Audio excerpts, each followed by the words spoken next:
It's time to get working on the layout here again, and I've done a little bit over the summer, and this first thing you'll notice here is I've got the lights in down in Sewell, and so I've installed the LEDs back up on the other side here, and they worked out real nice here. Not much else has been going on here. I did do some fascia work up here and got the lights up there. Now this fascia is cut oversized so I can blend it and cut it to contour to the scenery. And then some of this is just temporarily clamped in. I did just a little bit of filling here. Again, this will all be painted black in here. Probably the big thing that happened is I was slowly laying track or laying rail over the summer, and I've got all the rail laid in down through the runaround here and all the way up the switchback on top. The lower one ends right there because I've got to figure out where this is going to come through for the drop bridge here. And I made a little bit of an error here that I'm going to have to correct right away. Is I put the roadbed on top of this piece of wood I had here, and then I just realized the other day that this was supposed to be the top, so this is an inch too high. And what the problem with that is now the bridge is an inch too long or too short, and it doesn't touch the other side over here. So I'm going to have to take this out of here and lower this down 1 inch.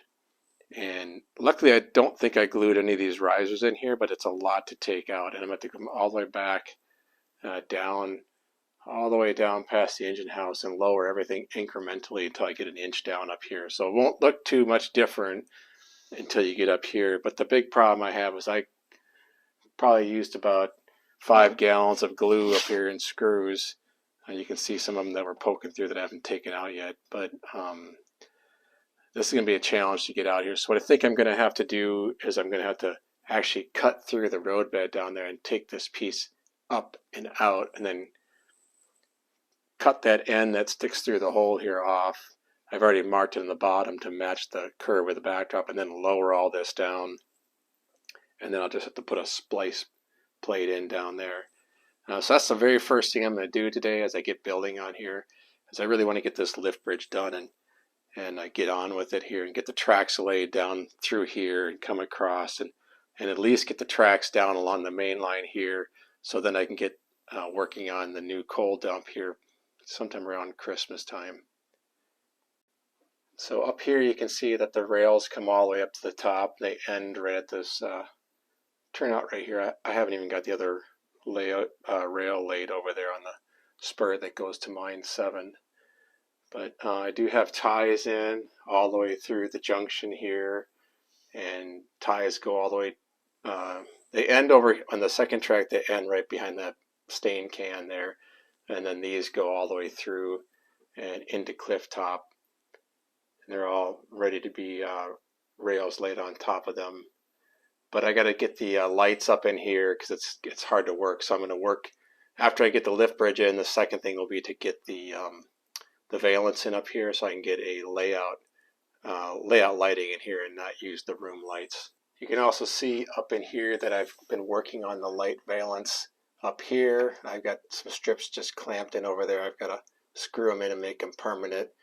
And I've got the big thing is here, I've got the backdrop finished and the backdrop on the ceiling here finished. I've got that blended in. And then over here there'll be a fascia that comes down and comes along here and incorporates into all this here. You can see this is cut higher too, so I can contour this to scenery as it comes along here. I've got a temporary piece of cardboard clamped in there to simulate what that fascia on the other side will do here. And what it really does up here is it blocks that. There's a light, right? You can kind of see it shining off across the top there. It blocks that light from being in your eye because it actually aims back this way. And then when you're down at the bottom, it blocks you from being able to see the lights that are above us right now here. But that'll be a hill that'll kind of wrap around this corner here. Pretty tall. The trees will come all the way up to touch the ceiling right there. And I'm going to make a Mans Creek come down. It's going to cross underneath here, and it's going to go down, and I'm going to use a little bit of visual trickery to kind of make it look like it goes around and continues on, but on the other side you won't be able to see it. It'll just look like there'll be, you know, strategically placed trees and stuff, so you won't be able to see that the stream falls off and lands on top of the track below.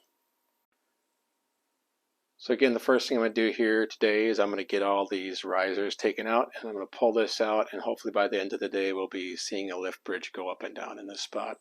I've got the hole marked over here with a laser level where the top of that's supposed to come across. So I'll get that hole now cut in, and because now I know where this hole will be aligned to come straight across. So I'm going to get all that in, cut the bridge, and lower that, and then we'll get back and see what it looks like.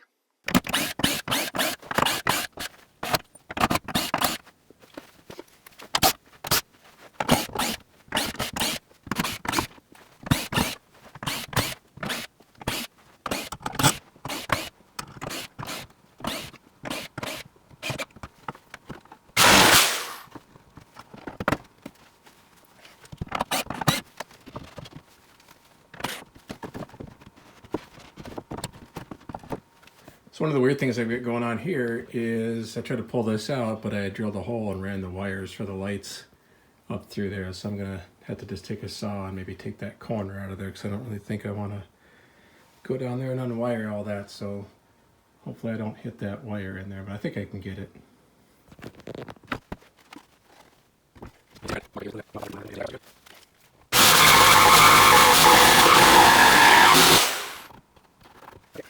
Okay, so this bridge is going to go across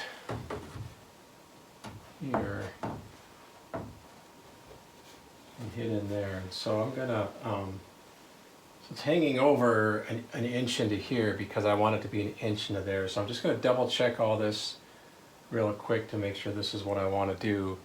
And I have to go get my carpenter square to make sure that this thing's coming down square here.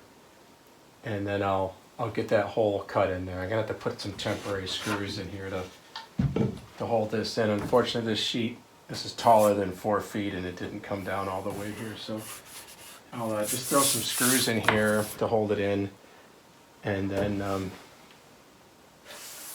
that way if I need to take it back out, I can.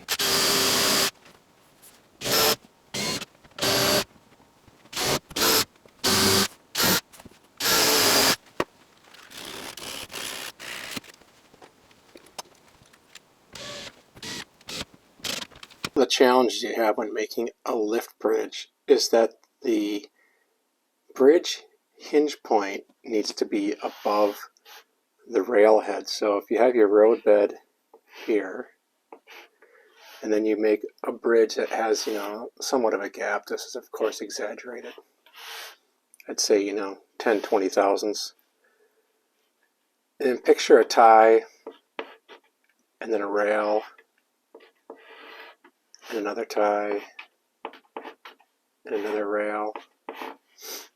If you put the hinge pivot right here, this rail will actually want to turn and smash down into the top of that.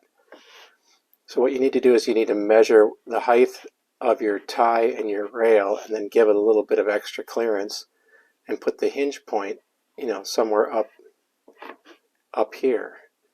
And so I forgot all about that when I set this bridge up. So among other things I've got going on here with this lift bridge is now I've got an issue that I have to take and router back that edge here back to this line to account for the height that the hinges are going to have to be raised up, because I want the bridge to come in on this side and be flush, and I've only accounted for a 3/4 inch bridge. So if I add my height of my ties and rail, which ends up being 0.207, so I'm going to make it a 1/4 inch just to be on the safe side, it's going to actually push this bridge out like this, and I want that to be flush in there. So I'm going to have to go in here now and router that back, and then I'll have to chisel the corner square, and then anything I goof up in here I'll have to clean up, and I have to do a little filler joint compound in here anyway, so it's not going to be that big a deal. It's just going to make a mess. So I'm going to get this quickly routed out, square out the corners, and then I'll put my blocks. So what I'm going to do is I'm going to put my tracks the ties onto this piece of wood here. That way I have a nice solid anchor point. On the other side of the backdrop, it'll start homosewed. So when I put that new roadbed in, it'll be a ½ inch below the level of this. And so now I'm going to get this routed out, get those blocks in there, get the bridge in there, and then I'll flip it down and see where it ends up over here, and then mark out that square and cut that hole. Well, there it's all routed out. Not too bad for doing it freehand. I didn't even tear the paper. So now I'm going to go ahead and get the hinges mounted on the bridge, and then we'll mount the bridge in this hole and see what it looks like. So what I'm doing here is I've got the bridge laid face up on the benchwork here, and I've got it squared up to the edge here. And then I've clamped a little block in here that I made sure was square on here. And I had it up tight on here to glue these blocks on here. And these are poplar that I've ripped down to 1/4 inch high, and then the width of the hinge here. And so what I'm going to do is I've got a little bit of a gap in here. I've got this clamp down here so it can't move. And I'm going to take it, I'm going to butt these hinges up to this piece here, and then I'm going to pilot drill all these holes and use some screws. Not the screws that it came with. The screws it came with were tiny, but I'm going to use some bigger screws here, and I'm going to screw it down onto here, both hinges, and then I'll bring it over, place a little shim between the end here and the end of the roadbed that we just cut in that opening to maintain the gap, and then I'll screw more of these, or glue on and screw on more of these blocks and hinges. Okay, well the bridge is in, goes up, fits pretty nice, fits flush here. Got the hole cut over here, and then next I'm gonna glue these on the side here so it gives us some strength so it doesn't, sag in the middle here. And then up next now will be to get that piece back in there, and then we'll be back to moving forward. But you ever heard that saying where they say don't leave your stuff on the layout when you're working on it? Well, I forgot I had, if you remember earlier I showed you a string of cars sitting up in here, and while I was sawing that hole, this one here took a little bit of a tumble, and so now I, according to Fast Tracks, I get to fix it. So I'll have to go on the bench and get some repair work done. So here is the biggest shay I have test fit through the opening here, and it looks like it fits pretty good. One thing I had to do is I had to cut the hinges narrower because they were actually too perfectly spaced, and if there's any little bit of movement side to side in a locomotive, they would have hooked the sides of those blocks. So I ended up cutting those a little shorter with my Dremel and moving them out farther. I'll get all that kind of cleaned up a little bit in there, and then this whole thing will be painted black. And then right now here I'm gluing on the sideboards here, and once this side's dry I'll get the other side glued up, and then we'll get to moving on to the getting homostood on here, and then getting the lights up in Clifftop hooked up. So while I'm waiting for some glue to dry over on the bridge, I thought I'd start doing the homosew down here before I get on to the lighting project. And so I've laid a sheet on here. Now the sheets here are going to lay flat, so I'll have to deal with the irregular surface. But I've got one marked out here to start, so I'm going to cut on that black line. And I got this crazy blade in my jigsaw called a foam cutting blade. And this is like the thing nightmares are made out of, but it's basically a razor blade, and it works really good. I'll get it, I made a cut here, and it's like completely dust free. It will wander a little bit more, so you got to kind of be easy with it, but it really cuts this stuff clean and really dust free. So there we go, the lift bridge is in. I thought I'd do something kind of a little different here, as I made a box to extend the opening a little deeper. It kind of makes it'll look a little more substantial when you look through here. Oops. I'll blend all this in, with joint compound and sand all this smooth, so it'll be just this nice seamless box. It'll just kind of make a nice thick look to that. And then here, I got these started gluing onto there, and I have to get some risers, but I'm short 2 strips, so tomorrow I'll have to break out the table saw and make a dust cloud as I cut those last 2 pieces. And then I'll finish this up and readjust these risers here and get all that finalized. This worked out pretty good when this comes up.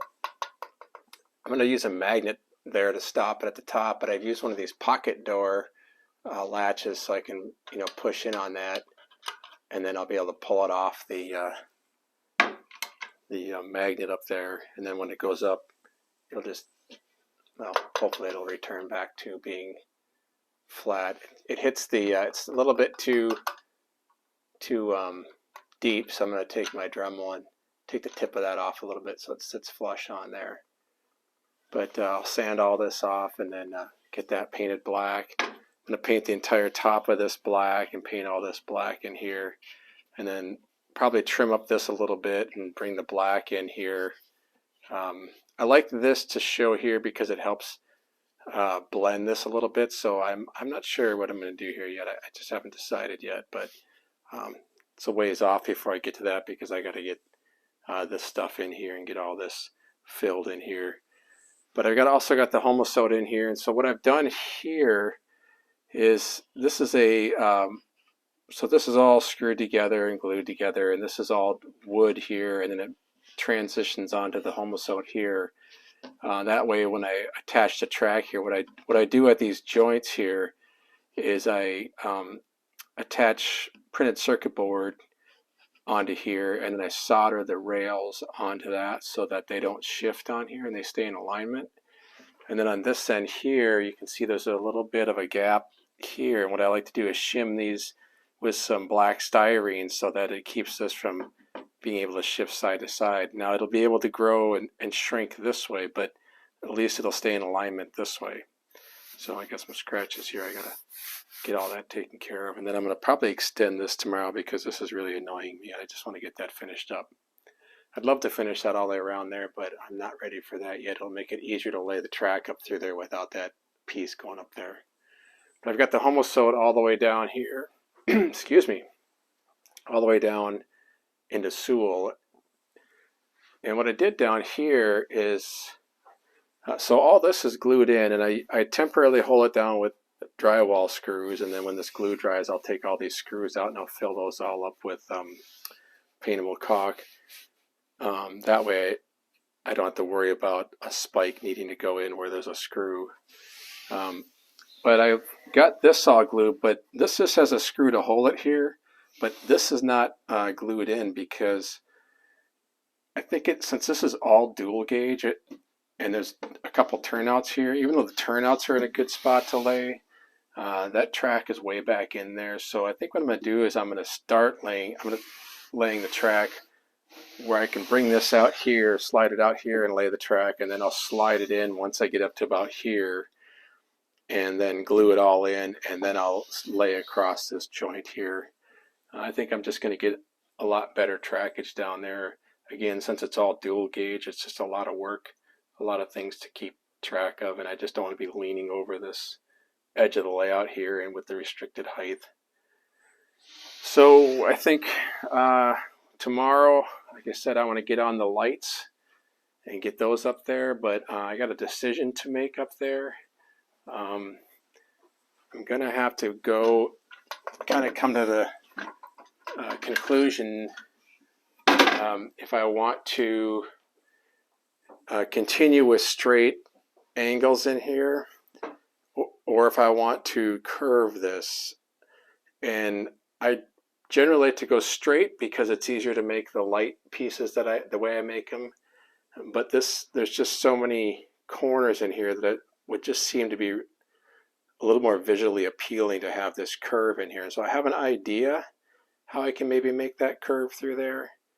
But it's going to cause for some thought up here. So I'll sleep on that tonight and try to come up with a decision by tomorrow. Then I can once I get the lights in, I'm going to start laying track. Not sure if I'm going to finish laying track through here or if I'm going to go down to Sewell and lay track. I got to think about that one too. So that's it for this day, and we'll see about making another video tomorrow.